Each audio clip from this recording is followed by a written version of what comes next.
If you thought Samsung figured out the camera with the Galaxy S21 Ultra, wait, there's more. Because yes, even if it's early, the Samsung Galaxy S21 is looking pretty interesting with these new camera features. We have our first look at Apple's AirPods Studio and they look pretty cool. And yes, we finally have more details on the price and availability of the PS5. I'm Jaime Rivera, and quick question for a poll in the community tab. How much do you care about fitness capabilities in a smartwatch? This is Pocketnow Daily.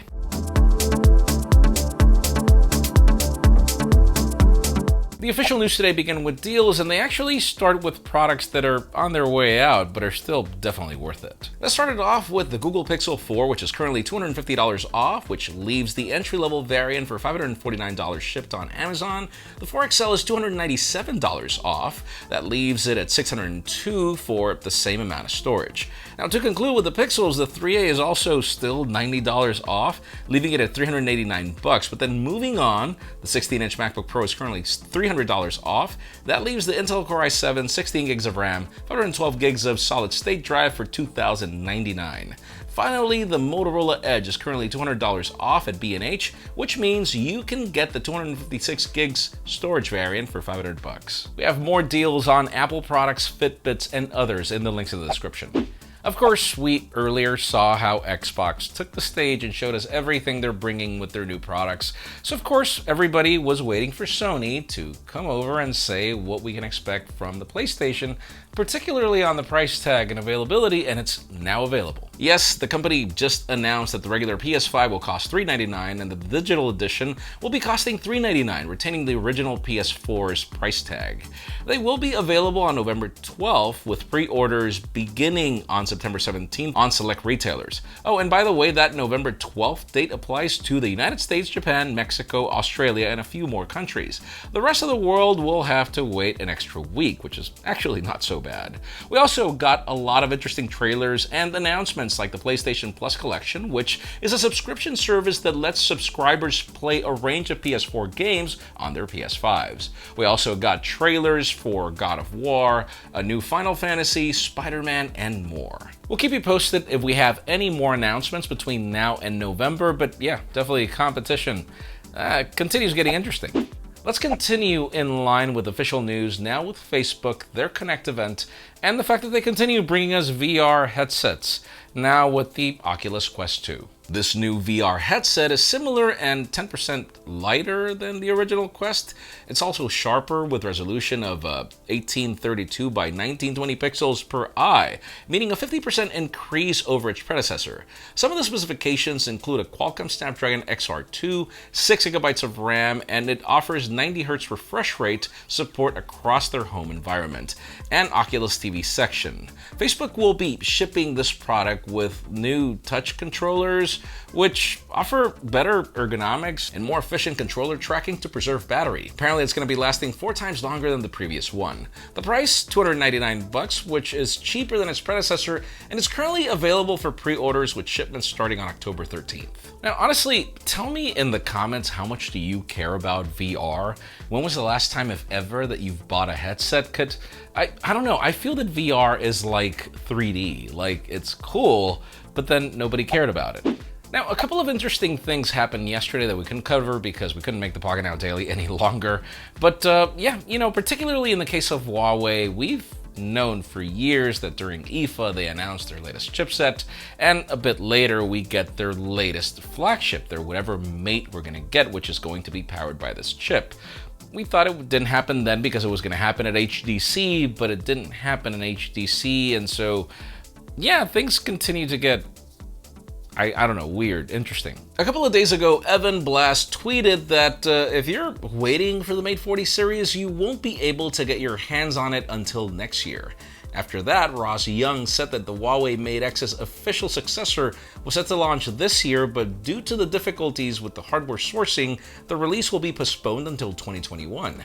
Now, the reasoning behind this isn't 100% clear yet.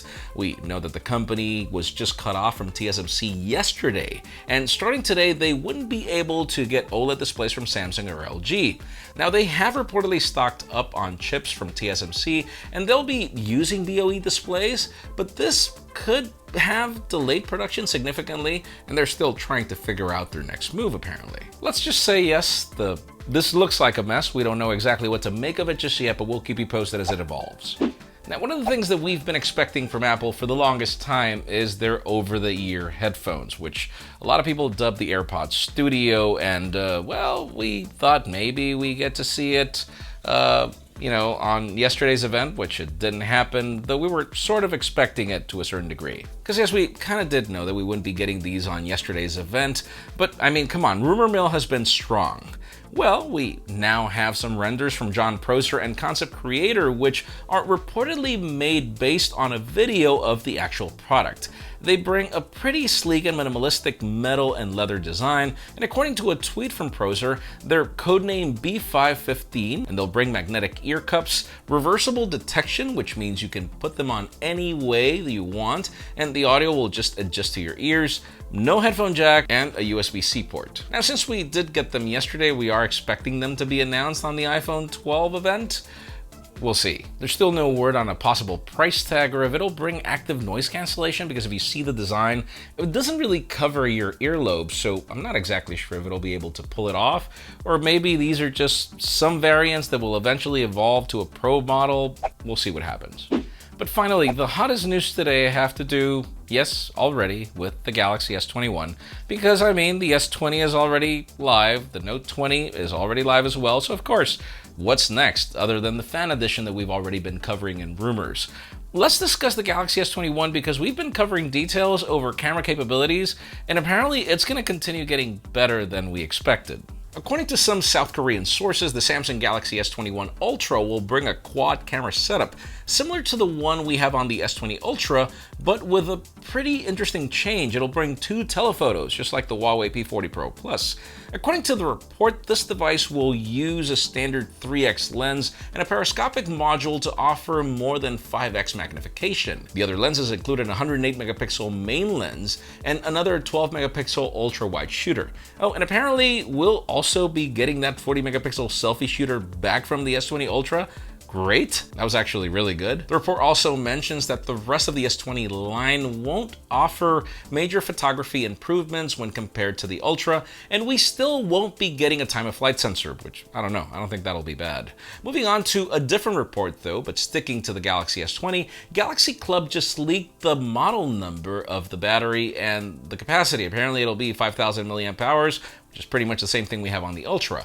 We're also expecting it to bring 5 nanometers on the chip made by Qualcomm and Samsung, so battery life would get a pretty big boost, we expect. Now, we're still months away from the Galaxy S21, but this is already starting to get interesting. Samsung apparently changed the line's codename to Palette, and remember that some of the rumors already mentioned that this phone will support the S Pen. Let's just say that if the Galaxy Note 20 Ultra is any indication that Samsung is taking photography seriously, which I have totally proven. I love the camera on that phone. Then there's a lot to look forward to, but let us know in the comments down below, how much do you care about the telephoto cameras on your phone for us to get to? Because I'll tell you this much, I haven't really cared much before because phones weren't really good at it. And then we got the P30 Pro, and that changed my complete perspective about it, up to the point where for me, periscopic is the way to go. I do love using it. By the way, the P40 Pro Plus is epic, but so is the Galaxy Note 20 Ultra. So yeah, I do care about it, particularly for street photography, but that's just me. Leave us a comment down below. We'd love to know what you think. Friends, again, if you want to get the news earlier, follow us on Pocketnow.com and subscribe to our channel for more videos like this one. Also, follow us on social media as our extended coverage happens on Instagram. Follow me on my personal handles to see me wonder if you actually do care about working out. Please give this video a thumbs up if you like what you saw. I'm Jaime Rivera. Thanks so much for watching. We'll see you tomorrow.